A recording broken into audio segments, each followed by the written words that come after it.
Drug and doping tests are a pretty big part of any professional sport, and they exist to level out the playing field and make sure no one's using performance enhancers. Most of the time, these tests are conducted spontaneously by the USADA and as frequently as they deem necessary. But interestingly enough, USADA recently released a statement that has fans confused about McGregor's status in UFC right now. Here's all you need to know. First up, let's talk about the USADA testing pool and McGregor's drug testing history. Conor McGregor is one of the most well-known fighters of his time. His track record is near legendary, but does that make him an exception when it comes to government-regulated drug tests? Fans and viewers of UFC have been talking about this issue for a while now. Consider this, for example. These anti-doping tests were created as a way of making sure a fair game is played. If every fighter followed the guidelines set by the USADA drug testing program, they would all have about the same chance of randomly being tested throughout the year. The testing criteria? Well, according to the website, the factors for how often testing occurs depends upon the physical demands of the sport and the possible performance-enhancing effect that doping may elicit on it, or if doping analysis statistics and research are available. Another important factor is just how often has doping taken place in the sport's history, perhaps during its training periods, or maybe they just got new information about malpractice. So how is it that Conor McGregor hasn't undergone a single USADA drug test in the year 2022 as of yet? In fact, he's only taken one since the third quarter of 2021. Naturally, fans wonder if McGregor is even in the USADA drug testing pool. So is he? What's the deal here? Well, before the announcement we're going to discuss, when fans asked the agency, they understandably punted on the question and talked about the UFC instead of directly addressing McGregor's status in the program it administers for fight promotion. When asked, the management, they too didn't confirm if the UFC champion is even in the USADA pool for anti-doping tests. But let's assume for a moment that he is, because we presume all fighters are contractually obligated to participate. Does that mean that he's getting special treatment from the UFC? It may sound like a far-fetched notion, but it's one that would be checked out. And let's not forget what Dana White, UFC president himself, has said about the champion. Talking about McGregor, he said that the legend's been that guy since the day he walked into the UFC. So for anybody to point the finger and say, oh, this guy's getting special treatment, well, if he is, that's because McGregor, according to White, is special. He's pretty damn special. All that said, he's still the only UFC fighter who hasn't yet been tested in 2022. Also, another possible argument making rounds online. Fans also considered the notion that perhaps McGregor was not in fact in the testing pool. They said that if he wasn't, then USADA needs to address why he's still in the rankings as an active fighter, because unless McGregor has notified either UFC or USADA of his retirement or a possible hiatus, then he most definitely should have been removed from the aforementioned list like every other fighter before him. It all comes back to this special treatment claim, and if he plans to ever return and earn his position back, he'd have to notify USADA and UFC of any intent to return to action and then undergo a period of at least 6 months of being subject to testing before he can fight again. By keeping McGregor in the spot unfairly, UFC's depriving another worthy athlete to take his place in the active fighter rankings instead. This is all talk though, since it's fairly understandable why UFC would not remove him from the rankings even if he was not in the USADA pool. McGregor being ranked is indicative of the fact that he may very well fight again. By having his name up there, UFC keeps the sport interesting, because at any given time, they could announce that he's back to fight another fight. Now we can finally talk about USADA's announcement. Let's take a moment here to mention those upset about the lack of transparency and honesty in regards to McGregor's status as a fighter by both USADA and UFC. To make the argument about drug use makes people lose focus on the true issue at hand, the UFC. Another thing to note about USADA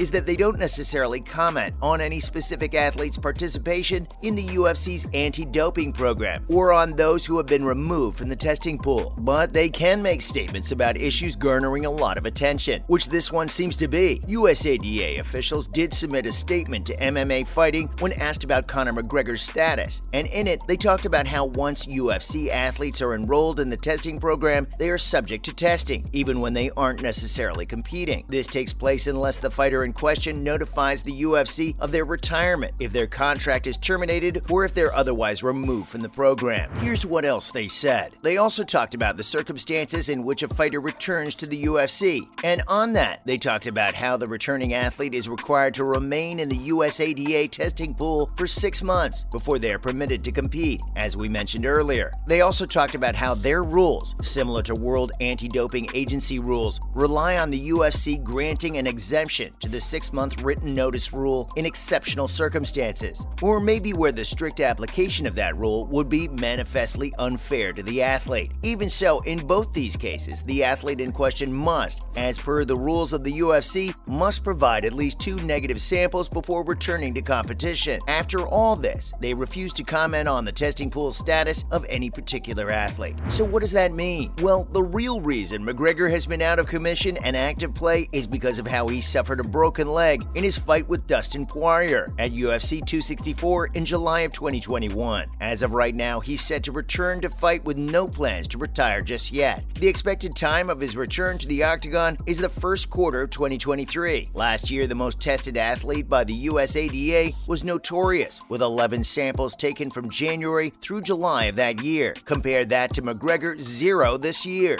For now, we can obviously assume that McGregor has stepped away from fighting while he's rehabilitating and training. Hell, he's even taken up acting. His starring role in the upcoming movie Roadhouse with Jake Gyllenhaal is very widely anticipated. All that said, there have been pictures of the Irish fighter that have definitely added to the curiosity of fans and fueled the questioning about the anti-doping test. The pictures the star has been posting on his Instagram in recent days have really put fans of the sport in a conundrum because, according to them, he seems to have really bulked up. This has caused a bunch of people to wonder if he is in fact using PEDs on the side. Now, of course, time will tell if that is a true accusation at all, but it's safe to assume that USADA has not started testing McGregor yet. We can safely assume that no foul play has taken place at USADA's end, as long as he's tested when he announces a return date to the octagon in 2023. Finally, a lot of people have a lot of thoughts on the matter. Henry Cejudo, in particular, has given his 2 cents on the testing, or perhaps the lack of doping testing on McGregor. As we said, many people do assume that his lack of testing while still being on the list of active fighters is the UFC being hypocritical and showing bias. It's clear that some sort of special treatment is being given to McGregor here. Cejudo, who's been UFC champion before, must know about the inner workings of the sport and what it's like to be in such a revered position. He does belong to the group of people who think that McGregor is taking performance-enhancing drugs of some sort, but not in the way many people are thinking he is. According to him, McGregor is on that privilege list. That's crazy. Those are things to bring up. That's crazy. On his YouTube channel, he said that the roids are not going to help Conor. Of course, he's on that.